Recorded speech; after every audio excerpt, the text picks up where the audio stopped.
왕의 탐구, 오늘 12번째 여호사밧 왕은 역대하 17장부터 20장에 등장하는 긴 내용이기 때문에 두 번에 걸치어서 이 말씀을 함께 나눌 것입니다.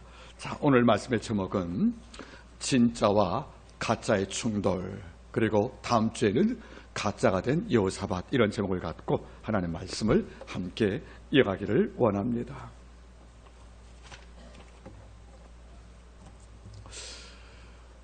오늘 본문의 말씀을 준비하면서 17장부터 20장까지 역대 말씀의 4장을 읽으면서 두 가지의 생각을 하게 되었습니다. 아마 이 말씀을 먼저 서로에 담는 것이 본문의 말씀을 이해하는 데 많은 도움이 될까 생각을 합니다. 먼저 여러분들, 근래에는 다문화 가정들이 많이 있죠. 다문화 가정들. 자, 부모의 인종이 다른 거예요. 그래서 아이가 혼혈로 태어납니다. 이런 아이들은 어디 가든 간에 차별을 당하고 어찌 보면 피부로 느끼는 어떤 열등감이 없지 않다고 생각을 합니다.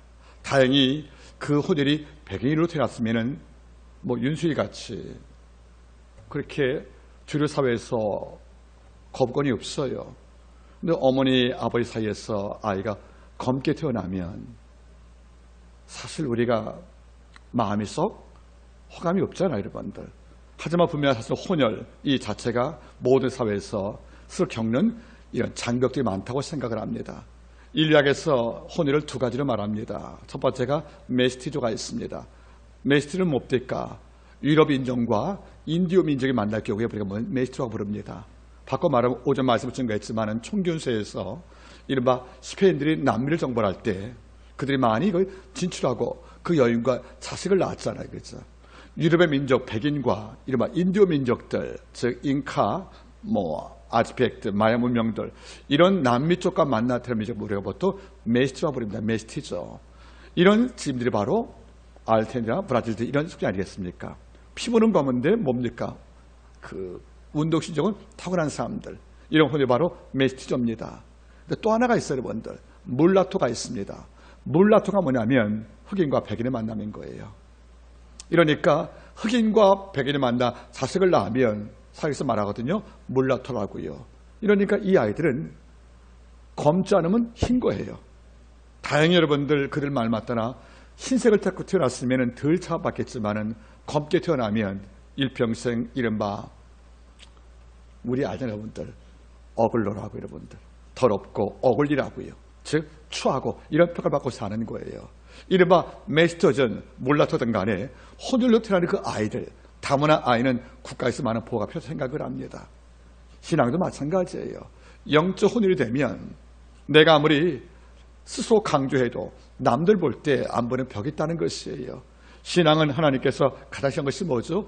혼혈주의입니다. 바꿔 말하면 결혼도 가나안 땅 백성을 취하지 못하겠다는 것이고요. 더 나가서 신앙도 바울과 여호와의 종교의 혼합을 기뻐하지 않습니다. 오죽했으면 너희가 베럿과 여러분들 트롯을 섞지 말란 말이 나오겠습니까? 한밭에 두씨 뿌리지 말란 말이 등장한 이유는 뭐죠? 이른바 혼합주의에 대한 반발을 말씀하는 것일 거예요. 이런 까닭에 우리는 느끼죠. 메스티조, 물라토, 이른바 육혈통도 혼혈이 힘겨운데 영적 혼혈이 없길 먼저 바라는 마음이 먼저 있고요. 다음에 두 번째 말씀을 읽다가 느끼는 감정은 이른바 미학주에 쓰는 말인데 한번 따라하겠습니까? 키치. 여러분, 키치가 뭐죠? 치킨 아니에요, 여러분들? 키치가 뭡니까? 혹시 들어보긴 하십니까, 여러분들? 좀 낯섭니까? 그래요. 키치가 이런 말일 거예요. 여러분, 제 앞에 고유의 그림이 있어. 고흐, 해바라기 그림이 있습니다. 이 그림을 너무 갖고 싶은 거예요. 이런데 그거 못 사잖아요. 이런 고유의 해바라기 그림이 얼마인지 아십니까? 경매에서? 얼마 갈까요? 우리 서지사님께 여쭤볼게요. 얼마쯤 가면 갈까요? 그래서 살까요? 고유의 그림, 해바라기, 원본. 너무했다 그거를. 2조가 조선시대 2절 말하는 거죠 지금? 예, 이해합니다. 예, 거액이에요. 그러면 이 그림을 갖고 싶지만 소유 못하잖아요. 이러니까 중산층들이 이른바 신사계급들이 뭘 느꼈냐면, 여러분 신사계급 배웠죠 여러분들? 영국의 중농사회 중축을 통해서 귀족들이 아닌 상인들이 돈을 번 거예요. 신부는 노예가 아닌데 신부는 귀족도 아닌 거예요.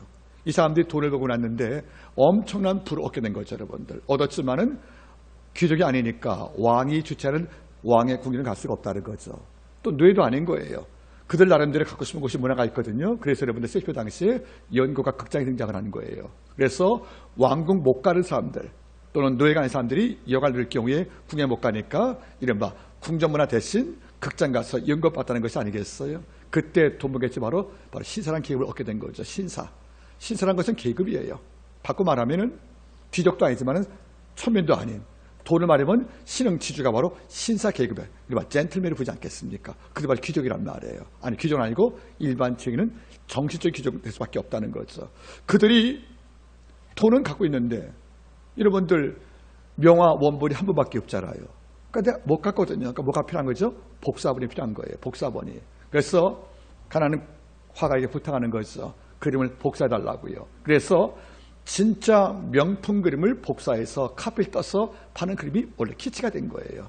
이러니까 원본과 유사하지만 원본이 아닌, 즉 진짜가 아닌 가짜를 말하는 거죠. 그런데 이 말이 확장되어서 서양에서 하는 말이 뭐죠? 키치란 말은 저급한, 덜 중요한 문화 이런 뜻이거든요. 그래서 여러분들 도박을 좋아하고 놀이 좋아하고, 즉 책보다 여러분들 유의를 좋아하면 뭐합니까? 봐도 키치면 이렇게 말하거든요. 즉 덜 중요한 본질이 아닌 것에 마음을 쓸 때 바로 우리가 키치라 말하는 거죠. 출발지 뭐죠? 가짜 그림이 있다는 거 아니겠습니까? 그러면 잘 보세요. 혼혈도 진짜가 아닌 거예요, 여러분들. 그렇죠? 그 사이 볼 때는. 그리고 키치라는 문화도 뭡니까? 덜 중요한 적은 문화 아니겠습니까? 이러면 우리말도 통속문화 말하는 것이에요.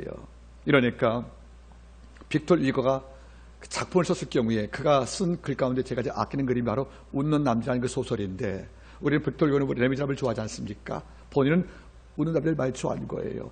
이걸 써서 모든 자가 환영할 때 그가 제일 특히 실말이 뭔지 아십니까?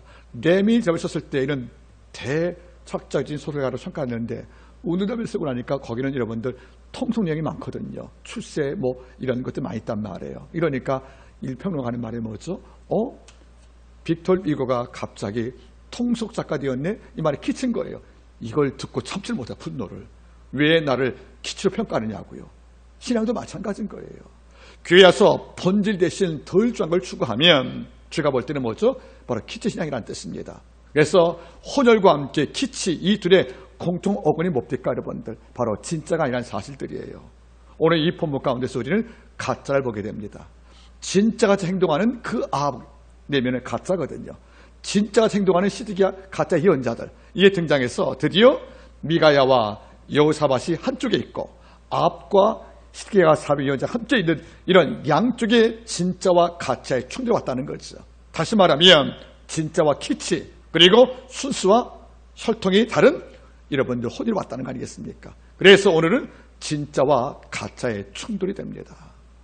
목회자인 저는 나이가 62 먹고 나이가 들어다 보니까 제가 말씀하셨습니까? 나이 먹을 때는 진짜와 가짜가 보인다고요. 가끔 제가 그래요. 안사람 제가 농담 삼아 그래요. 우리 아사람들 애기 없잖아요. 거의 나무떼기 비슷하지 않습니까? 애기 없어요. 최씨 가문에 애기는 별로 없어요. 제가 볼 때는. 그래서 처제를 만나도 애기 부려도 뭘 애기 같지도 않고 형부해도 그냥 별로 애기 같지가 않아요. 근데 가끔 TV를 같이 보다가 젊은 애들 애교 떨잖아요. 그죠? 그럼 저보고 그래요. 저게 예쁘지 않냐고. 나는 그래요. 하나 안 예쁘다고. 왠지 아십니까? 그 애기라는 것이 제가 볼 때는 진짜가 아닌 거라고 생각을 해요. 즉 가수를 쓴 것이 아니라 생각하는 거지. 이 나이 들면 진짜 가짜가 대충 감별이 돼요. 여러분들. 보세요. 여러분들. 신앙도 하나님은 나이 60 먹은 여러분 목회자도 이걸 아는데 이 땅을 지금 창조주께서 여러분들 키치가 뭔지 이게 가짜인지 이게 영적 혼혈인지 이런 분별이 안 가겠습니까? 근데 우리는 이걸 모르고 사는 거예요. 여러분들 어거스틴의 그 고백록을 보게 되어지면 참으로 귀한 글들이 많이 나와요. 이 가운데 제가 제일 좋아하는 글이 하나가 있어요. 그가 여러분들 다른 여인과 17년 동거하고 자식을 버리고 이런 온갖 젊을 때 욕망에서 고통을 당했지 않습니까? 그때 그는 두 가지를 말해요. 첫째가 뭔지 아십니까? 자기도 괴롭거든요. 왜냐하면 어머니가 뭐니까 아버지가 그 엄청난 여러분 주사꾼이었어요. 아버지의 폭력으로 어렸을 때는 정신 상처가 너무 심했다는 거지요. 이런 관계에서 어머니 모니카가 아무리 아껴주어도 아버지 폭력 때문에 그는 상처가 많았고 결국 집을 떠나게 됩니다. 이 과정을 통해서 그는 만유에 입교하고 방탕을 선택할 때 육체 쾌락을 택하거든요. 왜냐하면 쾌락 외에는 그 아버지에 받은 폭력을 잊을 수가 없다는 것이에요. 이럴 때 양심의 고통을 느끼잖아요. 그때 두 가지 기도하거든요. 첫째가 뭡니까? 아버지여, 저도 괴롭습니다. 주님, 제게 순결을 주시옵소서. 그러나 지금은 아닙니다. 마음은 진짜인 거예요. 근데 생각은 뭡니까? 이걸 놓을 수가 없거든요, 여러분들. 그러니까 자기 안에 가짜와 진짜의 고통을 늘 느꼈단 말이에요. 이런 다음에 맨 끝부분 볼 때 이런 말 나오거든요. 하나님이요, 당신께 감사합니다. 내가 밖을 바라볼 때 당신은 지혜 속에서 날 지켜줬습니다. 고백이 나온단 말이죠. 그 고백책을 볼 때마다 마음에 깊은 감동을 느껴요, 여러분들. 어신도 자기 안에 정말 자기가 닮은 진짜와 가짜의 싸움으로 너무 어려웠다는 거죠. 키치냐 본드는 것이 싸움이 많이 어려웠다는 거 아니겠습니까? 오늘 말씀 바라보면 두 부류가 등장하는 거예요. 여호사밧과 참 예언자 미가야, 그리고 가짜 예언자 시게와 400명, 그리고 아방이 등장합니다. 이런 양 지역의 팽팽한 기싸움이 나오는데 오늘 18장 말씀을 통해서 우리가 한번 이것을 보기를 원하는 거죠. 먼저 우리가 17장을 봐야 여호사밧이 얼마나 큰지 우리가 볼 수가 있다는 거죠. 여러분, 여호사밧이 누굽니까? 여러분, 이름의 뜻은 여호와께서 심판하신다는 말 뜻이거든요. 참 이름이 날선 이름이에요. 여호와께서 심판한다. 그의 아버지가 누굽니까? 아사왕이라는 것이죠.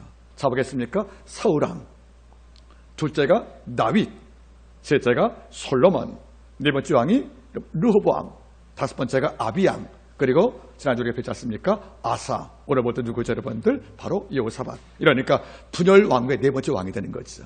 그런데 여호사밧이 아버지가 아사왕이 우리가 지난주에 배웠죠. 마지막에 말년 여호와를 구하지 않고 의사를 구하다가 병으로 죽겠다는 말입니다. 그래서 아버지가 정치를 못하는 거예요. 그래서 아버지 말년에 10년 동안 공동 섭정을 합니다.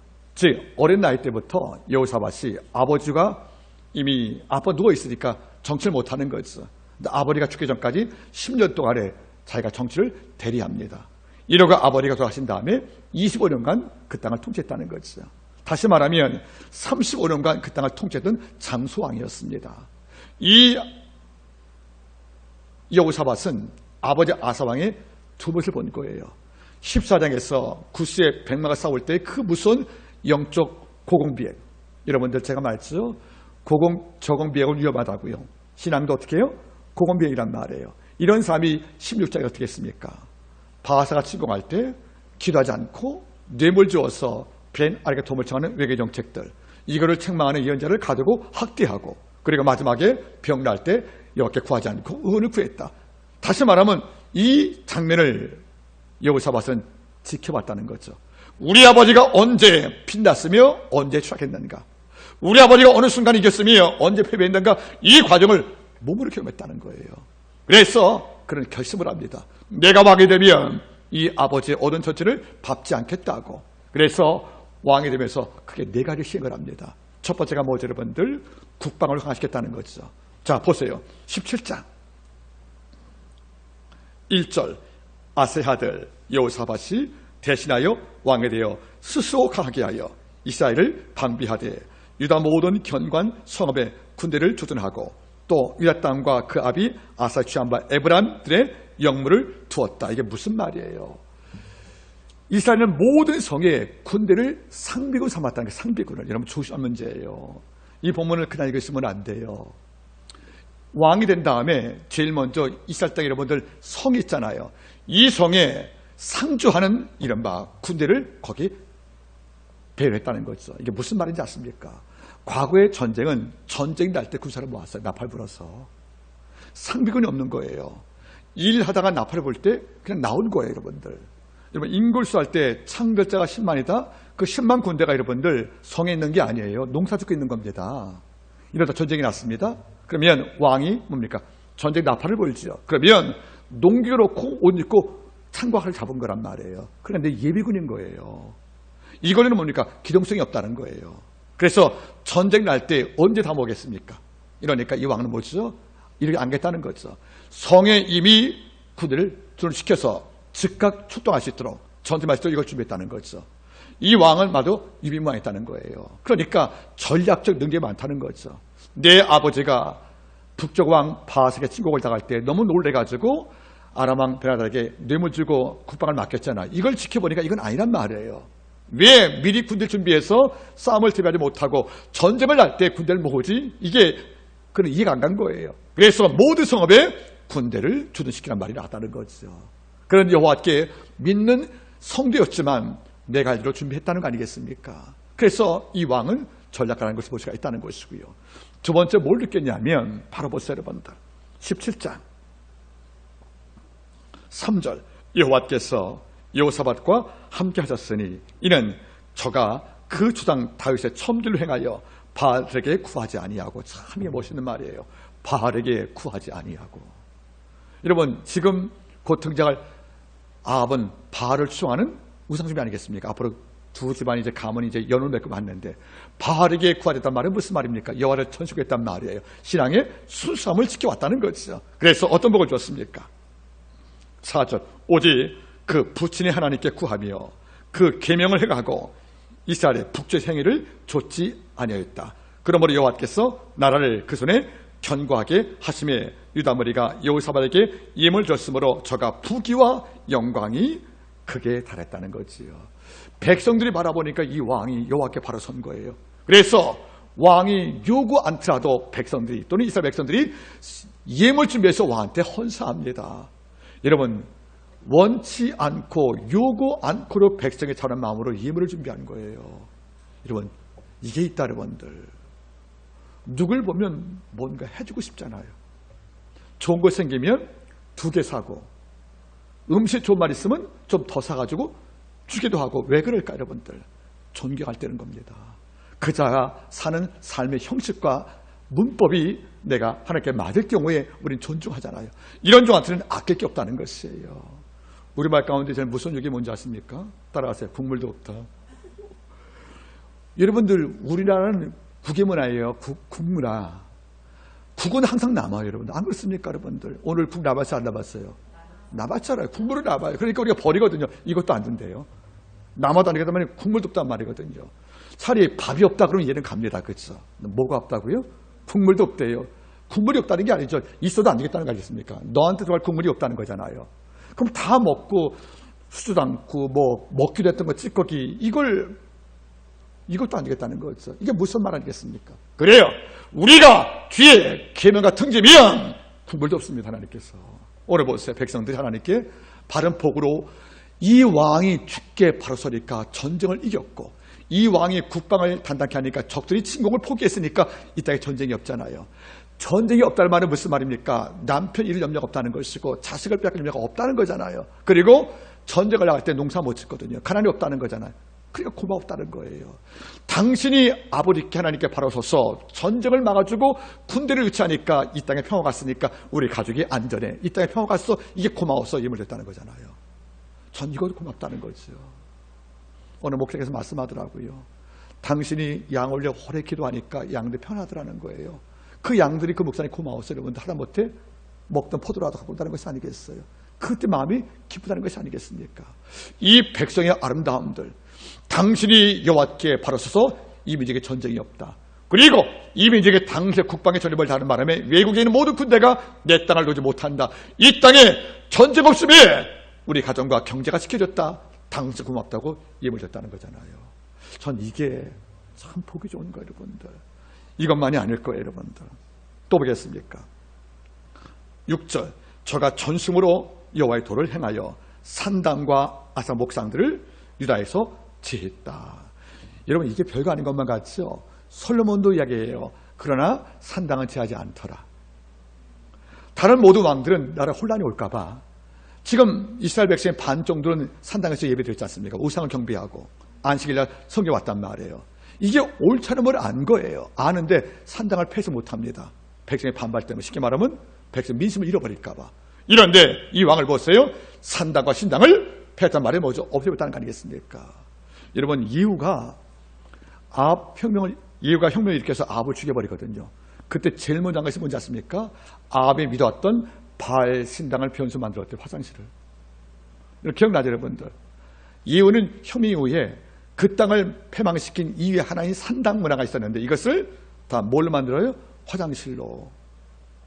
왜 처음 들은 것좀 이야기를 해요? 들은 기억나죠? 이제 수영자매 기억 안 나? 따라할까? 예후는 아합을 제거한 이후에 바알 신당을 뭘 만들었습니까? 변소를 만들었다. 화장실로. 그럼 뭘 간가리겠습니까, 여러분들? 그런데 보도 왕들이 산다같이 하지 않은 거예요. 그래서 하나님께 드리면서 민심 위반을 막으려 했던 거 아니겠습니까?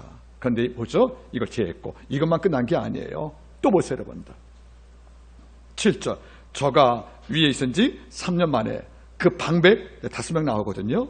벤하힐과 오바다와 스가랴와 느다넬과 미가엘을 보내어 유다이로 성읍에 가서 가르치게 하고 혼자 보내지 않습니다. 또 저희 함께 레이스람 이제 9명 나옵니다. 스마야와 느나냐와 스바다와 아사헬과 스미라못과 여호나단과 아도니아와 도비야와 도바도니아 등 레이스람을 보내고 또 저희 함께 제사장 엘리사마와 여호람 모두 11명과 위에 5. 이걸 11명과 위에 5명이니까 뭡니까 여러분들? 모두 16명을 보내어서 뭐 있다는 것입니까 여러분들? 9절. 저희가 여호와의 율법책을 가지고 유다에서 가치되 그 모든 성읍을 순행하며 인민을 가르쳤단 말 나오잖아요 여러분들. 방백 5과 레이족속 9명, 제사장 2, 모두 여러분들 16명을 뽑은 거예요. 그를 뽑아서 하는 말이 뭐죠? 이스라엘의 모든 성읍을 다 돌게 해서 이 성읍에서 하나님의 말씀을 가르쳤다고 말씀이 나오지 않습니까? 여러분 잘 보세요. 아까는 성읍에 군대를 출시켰죠. 국방 때문에. 이런데 여호사밧은 안 거예요. 나라를 지키는 것은 국방만이 아니라는 거죠. 군대를 성에 출시켜서 나라를 지키는 국방을 강요했지만 국방만이, 즉 군인만이 민족을 지키는 힘이 아니란 뜻이에요. 뭐죠?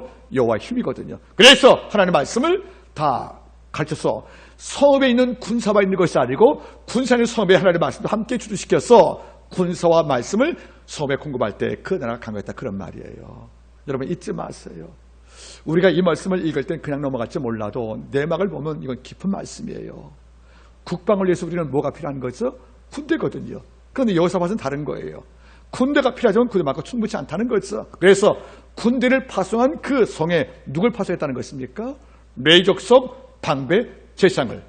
그 다음 말이 뭐죠? 저희가 모든 도시를 수행하여 여호와 율법을 가르쳤단 말 나오잖아요. 이거예요 여러분들. 나라를 지키는 힘은 육군만이 아닌 거예요. 공군만이 아닌 거예요. 이 민족을 위해서 기도하는 모든 크리스찬의 기도가 어쩌면 극할 못지않은 나라의 강건한 방벽이 있다 그런 말이에요. 그러니까 우리 같으면 어떤 마음이겠습니까? 내가 모든 성읍에 상비군 군대 주었으니까 누가 날 건드리겠어 하고 할지 모르겠지만 이게 아닌 거죠. 군대를 손시켜도 우리 민족이 안 바뀌면, 다시 말하면 산당 같은 민족을 여호와께 하기 위해서 하나님의 말씀을 심어주고 이걸 가르쳐서 더 이상은 산당에서 구하지 마라. 내가 산을 향하여 눈을 돌리라. 나의 도움이 어디서 올꼬? 나의 도움이 천시 여호와께 온다. 여러분 제가 한번 소개했습니다. 이건 여러분 그냥 읽으시면 안 돼요. 그 원래 표제가 뭐죠?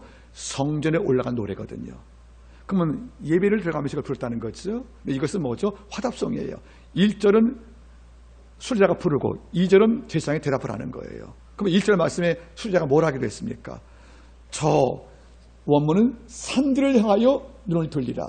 여러분 산들이 뭔지 아십니까 여러분들? 산당이는 실체를 말하는 거예요. 거기 사는 지형적인 마운틴을 말하는 게 아니라 그 산당이 어떤 것입니까? 이스라엘 백성들이 바알에게 도움을 구하려고 올라갔던 산당을 있는 바로 산을 말하는 거예요. 그러면 지금 마음이 어려워요. 내 도움이 필요하단 말이에요. 그때 누가 말한 겁니다. 내가 도움 받기 위해서 산을 바라볼까? 산에 뭘 바라본다는 거죠? 산당을 바라본다는 거예요. 노래하니까 2절 말씀에 누구죠? 재앙이 대답하는 거죠. 그게 아니야. 우리의 도움은 산당이 아니고 이 땅을 지으신 여호와께 온다는 말을 답을 해준다는 뜻이에요 여러분들. 이걸 알면 산당 문화가 얼만큼 뿌리 깊은지 알 수 있겠습니까? 그러니까 안식일날 성전에 가도 마음속에 어디 갔다는 거예요? 산당 갔다는 거예요. 나발에서 여러분들 숨쉬고 향을 바치고 꽃 바치는 이런 문화가 있었다는 거 아니겠습니까? 이걸 알고 시편 120을 읽으면 이건 엄청난 노래인 거예요. 연기할게요 여러분들. 예배를 갑니다. 이거 어떻게 하지? 내가 아픈데, 내가 어려운데, 내가 두려운데, 그래 내가 예배 끝나고 저 산당 가야지. 할 말이 뭐죠? 내가 산을 향하여 눈을 돌리라. 산당의 마음이 있는 거예요, 여러분들. 나의 도움이 어디서 올고 산당 아니겠는가? 이럴 때 말하는 거죠. 나의 도움이 천지의 여호와께 온단 말이 뭐죠? 산당마를 배척하고 여호와께 돌아가는 신의 노래가 되는 거예요, 여러분들. 이해하시겠습니까? 지금도 마찬가지, 여러분들. 산당을 피했어요. 백성은 갈 데가 없네요. 원망해 오는 거죠. 왜 산당 피했느냐고. 우리 평일 어디 가느냐고. 이럴 때는 말이 뭐죠? 그 마음을, 산당하는 마음을 꺾어버리기 위해서 방백을 파송한 거예요. 레위 족속을, 제사장들을. 그래서 산당 문화가 얼마큼 죄일 것이며 산당의 고할을 파하시니 우리에게 어떤 도움도 있을 수 없다는 이런 걸 주기 위해서 야훼 신앙을 주기 위해서 그들이 수리하면서 온 도시에서 16명의 말씀을 가진 사건을 이뤘다는 거 아니겠습니까? 그러니까 두 가지인 거예요. 국방은 군사만이 아닌 여호와의 능력으로 필요하다. 두 번째 뭐죠? 산당의 문화가 아닌 폐쇄된 산당을 그리워하지 말고 그의 영을 받기 위해서 우리 마음에 산당인 여호와를 지었다는 것이 아니겠냐, 그런 말이에요, 여러분들. 이것을 이 왕이 시도한 거란 말이에요. 얼마나 멋있어요, 이분이, 여러분들. 이것만이 아니에요, 여러분들. 또 보세요.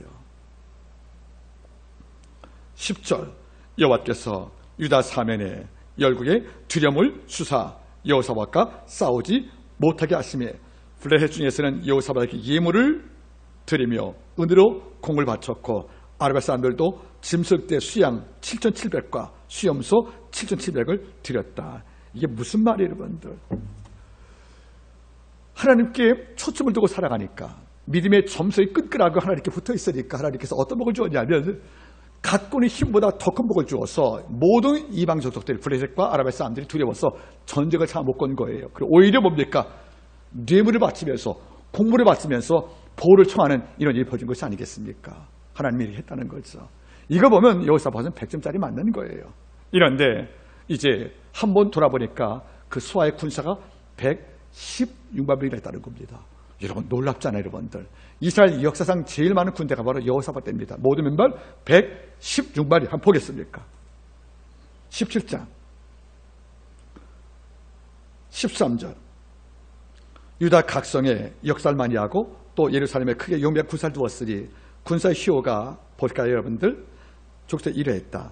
유다에 속한 천부장 중에 아드나가 으뜸에 되어 큰 용사 30만 명. 그 다음 장관 여호나니가 28만.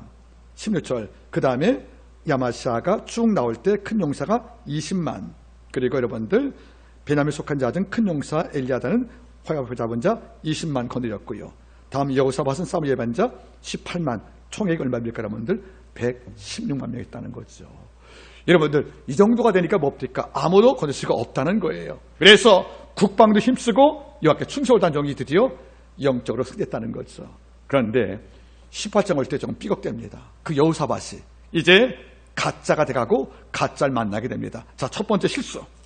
18장 1절 여호사밧이 부귀와 영광이 극하였고 아합으로 더불어 연혼했다. 여러분 연혼이 뭐예요? 연혼.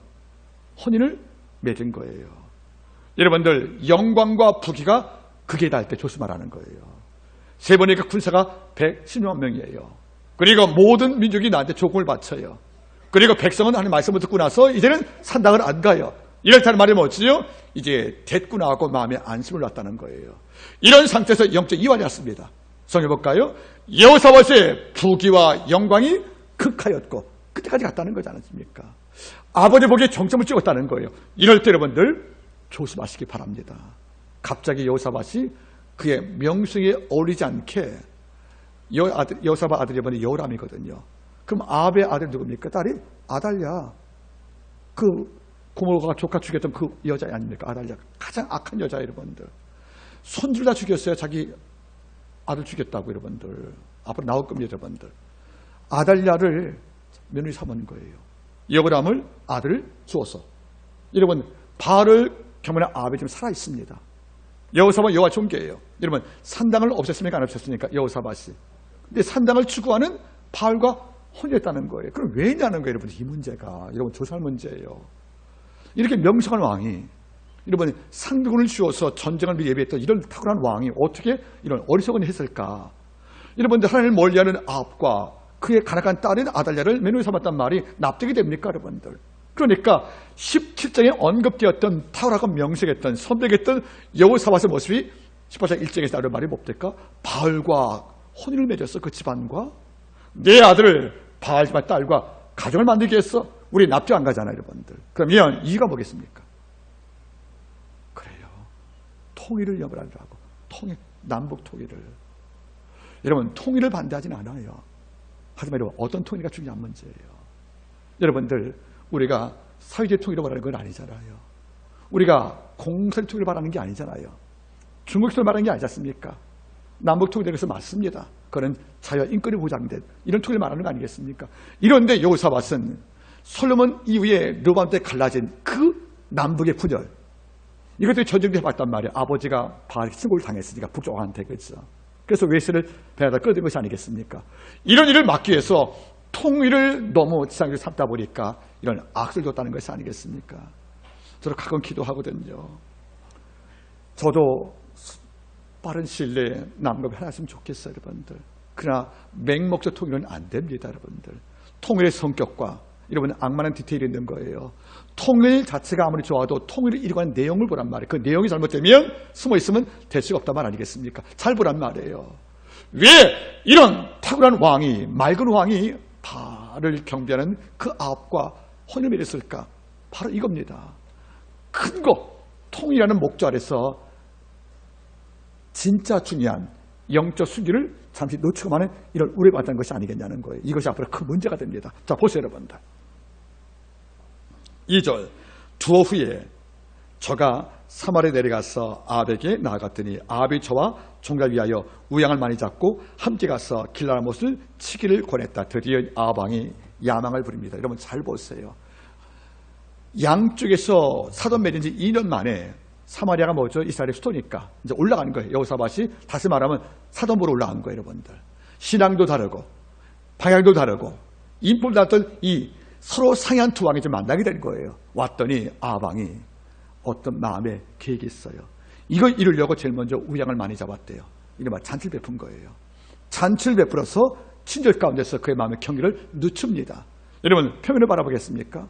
여러분 내 딸을 주었던 사위집의 아버지 왔으니까 잔치하는 거 옳은 거 맞아요. 이런데 오늘 그게 볼까요? 우양을 많이 잡고 필요상으로 잔치를 크게 따른 거죠. 이건 뭡니까? 단순한 영접이 아닌 거예요. 무엇을 부탁하기 위한, 어떤 설득을 위한 어떤 공작이었습니다. 잔치한다면 뭐죠? 만족했던 왕한테 우리 길랏라못 칠까 이렇게 부탁하는 거예요.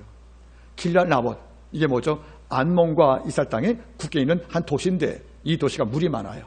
풀이 많아요. 군사 요충지입니다. 이걸 치자고 지금 여호사밧을 설득하는 겁니다. 바꿔 말하면 음식을 대접한 이유가 단순한 영접이 아니고 뭡니까? 길라람을 치기 위해서 여호사밧 너 나하고 동맹 맺자는 이런 의도를 말하는 거죠. 여러분 이게 무서운 거예요, 여러분들. 그러니까 그 모든 섬김의 순수함이 속에 감춰 있다는 거죠. 악한 것들이. 이러니까 여호사밧이 순간 놀랐습니다. 자, 바라보세요. 어떻게 아합이 설득합니까? 3절, 이스라엘 왕 아합이 유다 왕 여호사밧에게 이르되 당신은 나와 함께 길라라못으로 갔어 겠느뇨? 대답하되 나는 당신과 일반이요 내 백성은 당신의 백성 일반인이 당신과 함께 싸우리이다. 참 경솔한 거예요. 하는 말이 뭐죠? 음식을 먹으면서 이제 거래가 취했겠죠. 이럴 때 아합이 뭐라 합니까? 길라못 칠 때 함께 갈게요? 우리가 남이 갔단 말이에요. 그러니까 하는 말이 뭐죠? 당신과 내가 일반인데 함께 가겠어 하고 허락을 한 거예요. 여러분 잘 보세요. 그렇게 신중한 왕이 늘 인생을 고향의 걸음을 걷던 왕이 정말 고향의 걸음을 좀 조심하는 이 왕이 지금 답을 너무 쉽게 주고 있다는 거예요. 여러분 조심하세요. 제가 살면서 늘 우리 아이들에게 이야기하거든요. 내가 뭘 부탁할 때 답 쉽게 주지 말고 생각 한번 해봐라. 누가 내게 부탁할 때 답을 쉽게 주는 게 아니에요. 적어도 아주 급한 게 아니면 하루 후에 와서 한번 점검할 필요가 있다는 거죠. 우리는 뭡니까 여러분? 하지 않은 그 자리 술 먹은 자리에 사는 말이 뭐죠? 올라갈게 하고 답을 줬다는 거죠. 그러면 뭘 말씀하는 거예요? 기도 안 해봤다는 거죠. 의도 파악도 안 한 거예요. 그리고 길라라못 치는 것이 주의 뜻인가를 묻지도 않은 거란 말이에요. 여기서 갈래? 가. 이런 답이 너무 쉽게 왔다는 거죠. 여러분 잊지 마세요. 약속을 쉽게 해도 신뢰 못하는 것이고요. 대답을 쉽게 해도 한번 점검할 필요가 있다는 거 아니겠습니까?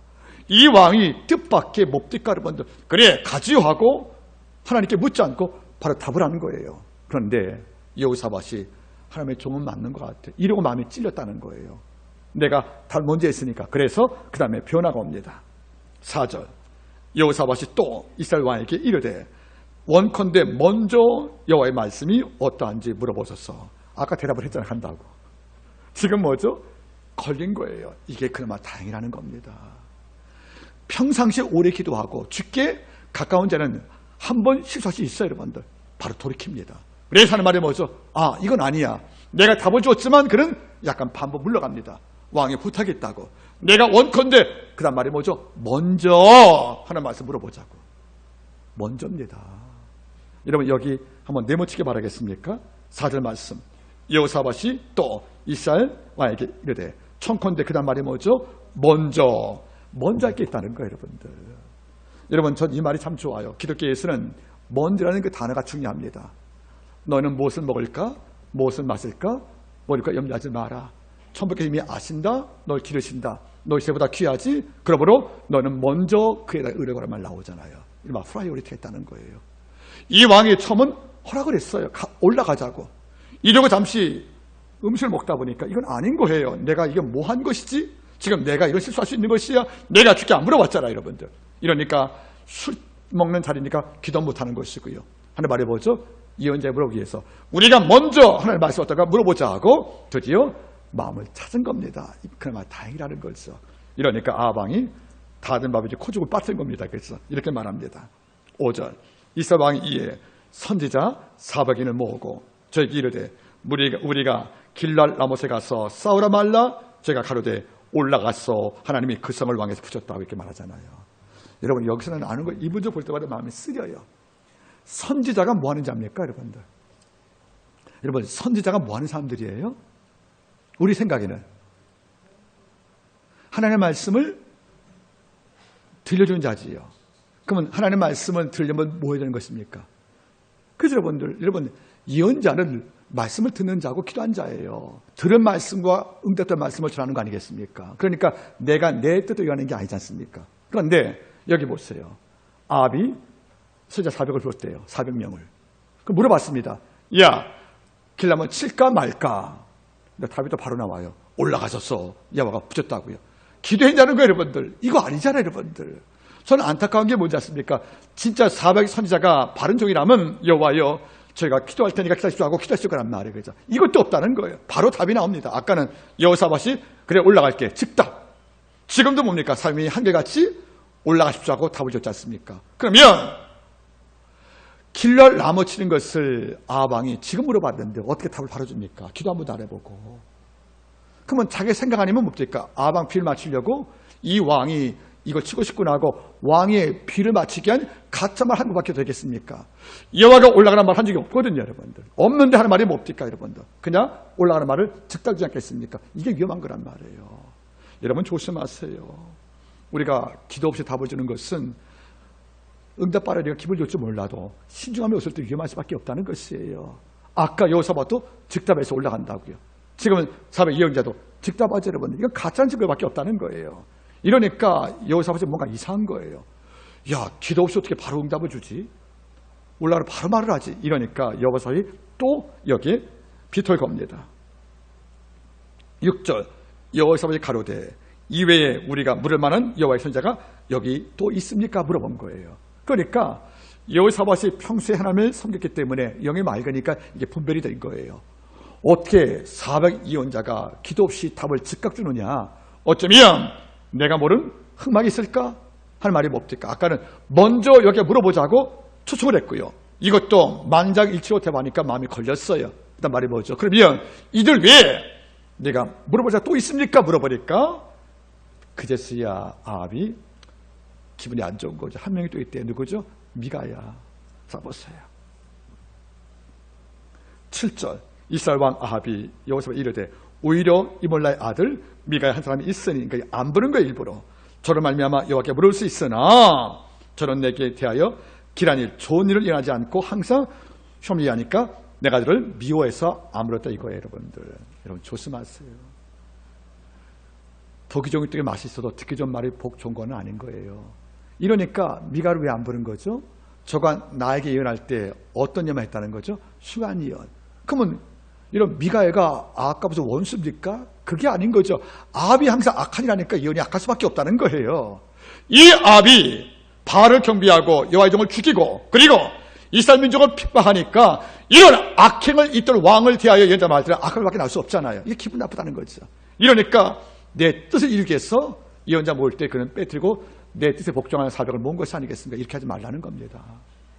그의 예언이 내 귀에 거슬려도 이 말이 옳으면 마음에 담아야 됩니다. 하나님의 말씀이 여러분의 귀에 맞히는 게 아니잖아요. 여러분 귀에 맞는 항상 우리의 귀에 맞는 거 아니잖아요. 하나님의 말씀 항상 내 귀에 맞습니까? 여러분들 그게 아니거든요. 여러분들 때로 어떤 말씀은 내 죄를 노출시켜요. 내 악을 건드려요. 그리고 내 상처를 자꾸 아프게 한단 말이에요. 하지만 이것이 뭡니까? 그래야 병이 낫는 것이거든요. 여러분들 몸 안의 병을 칼로 찌지 않으면 어떻게 낫겠습니까? 그게 아프지만 그래야 보는 거 아니겠습니까? 여러분들 몸 안의 병을 연고발 낫게 할 수 있겠어요? 연고발라 구부치료가 안 되거든요. 칼로 째는 것이 뭡니까? 치유 아니겠어요? 여러분들. 근데 아합이 미가 왜 안 보는 거죠? 저는 올 때마다 흉한 예언만 한다고. 내게 나쁜 예언만. 그래서 안 부렸다는 거 아니겠습니까? 그게 주는 겁니다. 여러분들. 이런 그 말이 있어요. 여러분들.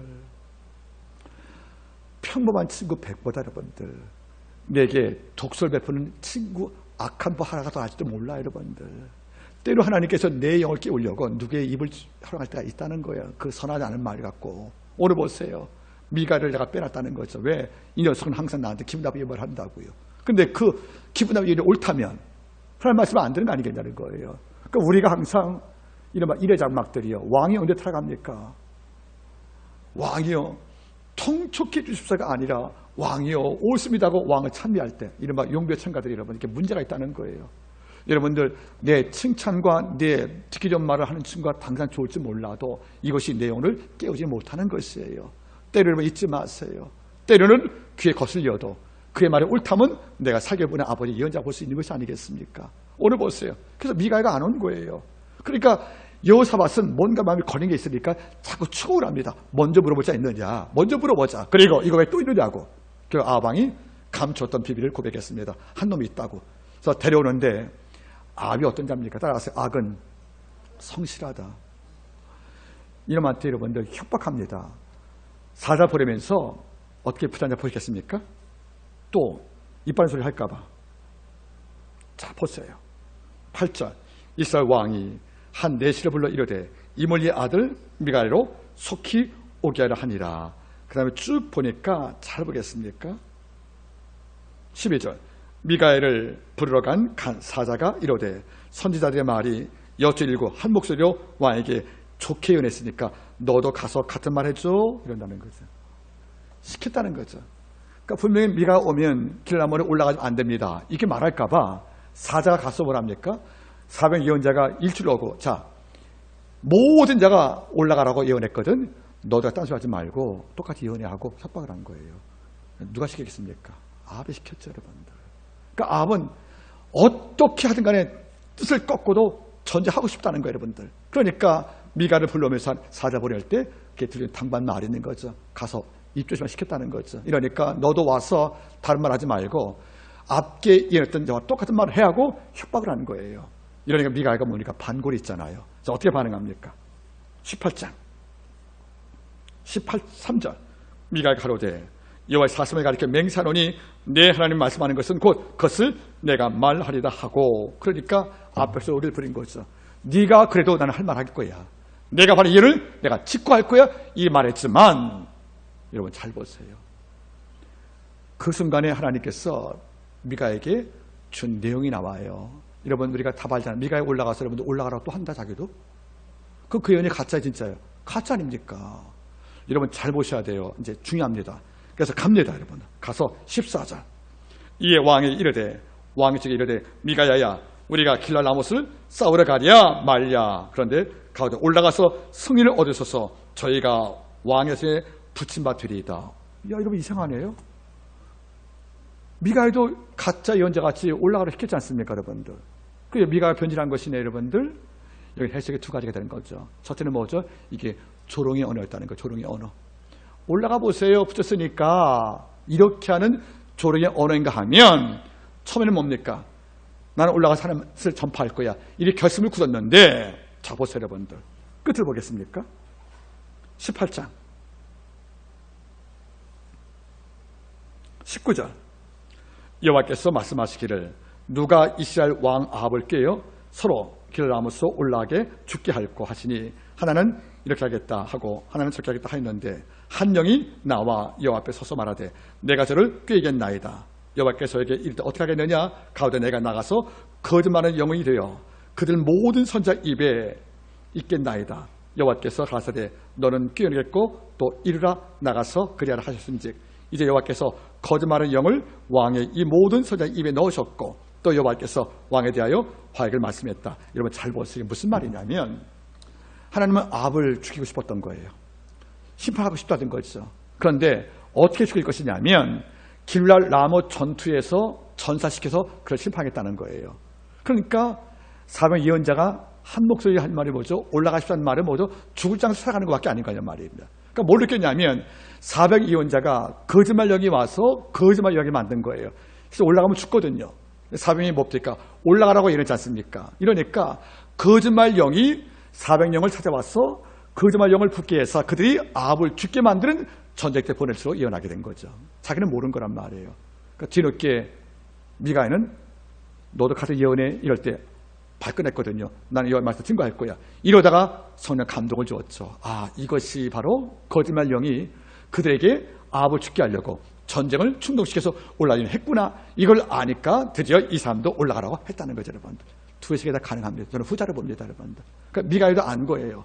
아, 내 계획은 올라가지 않는 게 맞거든요. 죽으니까. 그러면 올라가지 마십시오. 죽습니다 할 수 있는데 이게 원래 뜻이에요. 근데 뭘 배웠습니까? 아합을 심판기 위해서 아버지가 거짓말 영을 보내어서 사병 예언자에게 주신 말씀을 위탁을 했구나. 결국 아버지의 목적은 거짓말이 아니고 죽일 목적이니까 내가 올라가서 같이 가는 것이 죄 뜻에 맞다는 거 아니겠습니까? 이러니까 올라가서 이 말 했다는 거 아니겠습니까? 여러분 이해할 수 있겠습니까, 여러분들? 이게 무서운 거예요. 어떤 영이 있다는 거예요? 거짓말이 영이 있다는 거예요. 여러분 거짓말은 단순한 말의 추락이 아니에요. 이건 영의 문제라는 겁니다. 성경 분명히 말하는 게 거짓말 영이 있다고요. 그래서 400명을 다 속였다는 거예요. 이 영이 얼마나 강했으면 하나님께 기도하는 400명이 다 속았다는 거예요. 이런 400명을 한 번에 속일 만큼 거짓말을 간 영이라는 겁니다. 저 지금도 많이 봅니다. 우리 주위에 얼마나 거짓말이 많아요. 밝을 때 거짓말을 태연히 하거든요. 그리고 아버지가 다 듣고 있는 거짓말을 너무 쉽게 한단 말이에요. 여러분 거짓말령이 역사하니까 402원자가 동시에 거짓말했대요. 속아서. 그러니까 미가는 안 거죠. 이 올라가면 죽는데 왜 올라가라고 그러지? 이 예언자들이 알고 보니까 하나님께서 미가야 나 이놈 죽이려고 그러는 거야. 너 머리채 죽을래? 예 알았습니다 하고 어차피 심판이니까 올라가서 자기 통성을 준 거란 말이에요. 여러분 잘 보세요. 우리 안에 다른 것보다 거짓말령이 오지 않게 기도할 필요가 있다는 거예요. 우리 나 살려고요. 우리는 뭡니까 여러분들? 내가 죽지 않으려고 우리 거짓말 하잖아요. 내가 좀 더 많이 이익 얻으려고. 여러분 잊지 말란 말이에요. 아버지가 부리는 거짓말령이 있다는 것이 성경 말씀이 나오잖아요. 그들이 아합에게 듣기 좋은 예를 올라갔으면 성을 이깁니다. 그 듣기 좋은 예언이 뭡니까? 결국 아합을 죽게 만든 이유가 되지 않겠습니까? 여러분 조심하세요. 다윗이 바세바 취한 이후에 기도할 때 뭐 했습니까? 여호와 내 속에 정한 마음을 창조하시고 내 안에 어떤 영을? 정직한 영을 새롭게 하셨어. 날 위해 나갔던 자기 신하의 여인을 취했잖아요. 그 엄청난 위선들 이걸 감추려고 거짓말로 여러분들 그를 신랑 불러다가 동침을 요구하고 이게 안 되니까 신랑을 죽게 만들고 이게 전부 다 그릇이었거든요. 다윗의 모든 범죄의 중심은 그릇이 있는 거예요. 위선이요. 하나님은 이걸 알고 그 자식을 죽였지 않습니까? 그 자식 죽은 다음에 울은 거예요. 할 말이 뭐죠? 아버지요! 저 다른 거 필요 없습니다. 내가 거짓말과 친구 되었습니다. 내 속에 정한 마음을 창조하시고 내 안에 정직한 영을 새롭게 하셔서 즉 거짓말 영을 수망할 필요한 것이 아니겠냐는 거죠. 여러분 조심하세요. 한국 민족만큼 거짓말을 관용케 한 사람이 없어요. 우리 사회는 거짓말 너무도 너그럽다는 거 아니겠습니까, 여러분들? 전 지금도 그렇습니다. 우리가 싸우다가 사람 죽일 수 있어요. 과실치사로. 우발적이니까. 저는 사기죄가 더 나빠요. 사기죄가. 사람을 속이는 기만죄는 거짓말로. 천사인 체하고 친구인 체해서 이익을 취하고 얼굴 바꾸는. 거짓말은 돈과 사람 두 개 다 거짓말한 겁니다. 저는 살인죄가 물론 큰 죄는 맞아요. 그런데 죄의 질로 본다면 때로 살인은 우발적일 수 있단 말이에요, 여러분들. 그런데 사기는 뭐죠? 계획적인 범죄 아니겠습니까? 의도한 거란 말이죠. 마음에서 구상을 했으니까. 이건 엄청난 거란 말이에요, 여러분들. 그럼 뭡니까? 이 땅 모든 거짓말 배는 뭐가 있죠? 마귀 있다는 거죠. 주는 말씀이지 않습니까? 네 아비는 거짓말 마귀형이라고. 마귀는 뭐죠? 처음부터 거짓말자라고요. 여러분 잊지 말란 말이에요. 누군가 여러분의 마음을 속삭일 거예요. 이렇게 하면 너 큰 이익을 본다. 이리 하면 네가 이긴다 하고 속삭이는 거짓말 영이 내 속에서 400도 속였는데 우리 하나 못 속였냐는 거예요. 여호와께 기도한다는 예언자로 400을 속였는데 우리 한 명쯤 못 속였겠습니까? 저는 말하는 거죠. 거짓말이 가장 깊은 뿌리의 비음성이라는 거예요. 이건 점점 뽑히지 않는 벽이란 말이에요, 여러분들. 이거 보세요, 여러분들. 결국 우리 뒷장면을 결맺으면 아방이 올라가 싸웁니다. 근데 이 아비 뭔가 기분이 이상했어요. 그래가지고 여호사에게 부탁합니다. 옷 바꿔 입자고. 그래서 왕복을 자기 옷을 누구한테 입니까? 여호사가 자기는 일반 병사 옷을 입어요. 나가니까 길 나머지에서 아람 군대가 왕의 옷 입는 아비냐고 그걸 공격을 하는 거예요. 이때 여호사가 맺지 않습니까? 나는 아비라고 외치니까 느꼈단 말이에요. 그래서 여기 보니까 아비 안 보여요. 그래서 후퇴하다가 누가 병사가 다 그냥 활 한번 쏘고 지나갔다? 이게 아비한테 맞은 거예요. 이거 죽습니다. 저 하나님께서는 뭐죠? 길라못을 무덤 만들어버린 거죠. 그 야망을 이용해서 죽게 만들기 위해서 사람에게 그말 이렇게 만들었고 이걸 알던 미가는 동참해 줬고 여러분들. 결국은 이것은 무슨 말이겠습니까? 그런데 우리가 하나 빠뜨린 게 하나 있어요. 미가가 등장하니까 그에게 반발한 게 누구죠? 바로 시드기야 예언자가 있습니다. 자 보세요. 10절. 그나 아나의 아들 그러니까 400 예언자의 수상이에요. 시리아가 철로 뿔줄을 만들어 가지고 말하되 여호와의 말씀이 왕의 이것들로 아람 사람을 찔러 진멸케 했다고 가짜 예를 한 거예요, 여러분들. 그런데 23절 볼까요? 그나의 아들 시리아가 가까이 와서 미가의 뺨을 치며 이르되 여호와의 영이 나를 떠나 어디로 말미암아 내게 말씀했느냐. 이게 무슨 말이에요? 시드기야는 아까 400 예언자의 수상이었어요. 그가 하는 말이 뭐죠?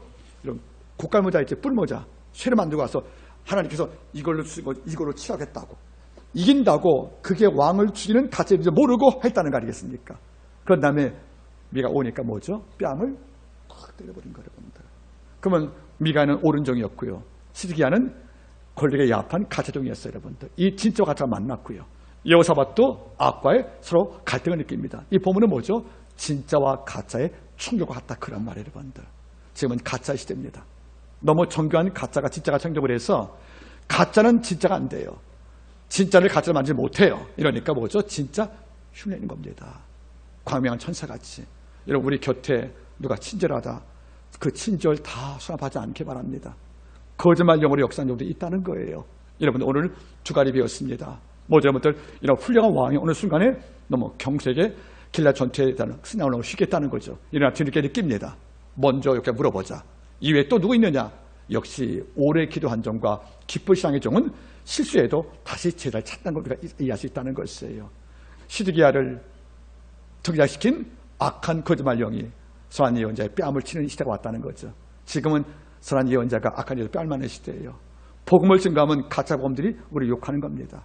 우리가 믿음을 오르게 지키면 직장에서 가짜 신도가 우리를 뭐죠? 우리 뭐 극단의 신앙이라고 우리 욕하는 거예요.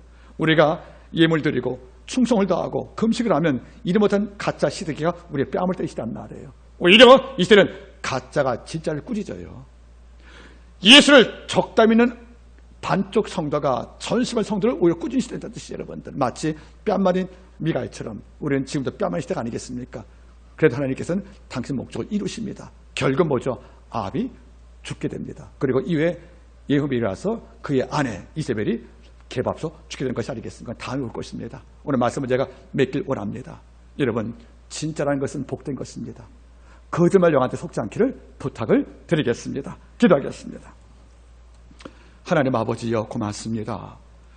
명석하고 영맑은 예언자도 잠시 영적 이완이 오매 야망을 위해서 술잔치 준비하고 민족의 피줄을 언급하면서 마음을 격동할 때 기도 없이 신중하지 못하여 길랍 전투 참여를 동참을 했던 그 경산트랍을 우리가 볼 때마다 놀라게 됩니다. 주님, 중요한 문제 즉답보다 오래 기도하게 하시고 중요한 문제는 아버지 오래 주께 물어서 주의 응답을 따르기를 간절히 원합니다. 그러나 이 왕이 신실했기에 마음에 돌이킴을 통하여 먼저 여호와께 물어봤고 다음에 아버지여 미가에게 물어봤던 이런 진심을 알기에 우리 안에서 끊임없는 경건이 내 삶에 큰 불에 막을 수 있다는 논리를 배웠으니 참으로 감사함을 드립니다. 하지만 주여, 그 예언자가 가짜 예언자에게 뺨을 맞는 시대가 왔습니다. 진짜 곰이 가짜 곰에게 몰골 당하고 진짜 교회가 가짜 교회한테 여러분들 숨을 당할 것이며 진짜 경건이 가짜 판토 경건에게 어려움 당하는 이런 키치 시대와 혼혈 시대가 왔으니 주여, 영혼의 혼을, 세상을 짝파는 혼혈들과 들 중요한 것에 축을 다하는 가짜 신앙, 키치 신앙이 정통과 포수와 우리의 참신을 구경하는 시대가 왔으니 주님, 이런 영적 혼혈과 키치에게 넘어지지 않도록 우리 믿음이 더욱더 굳건하기를 간절히 원합니다. 모든 말씀을 예수님의 이름으로 기도드리옵나이다. 아멘.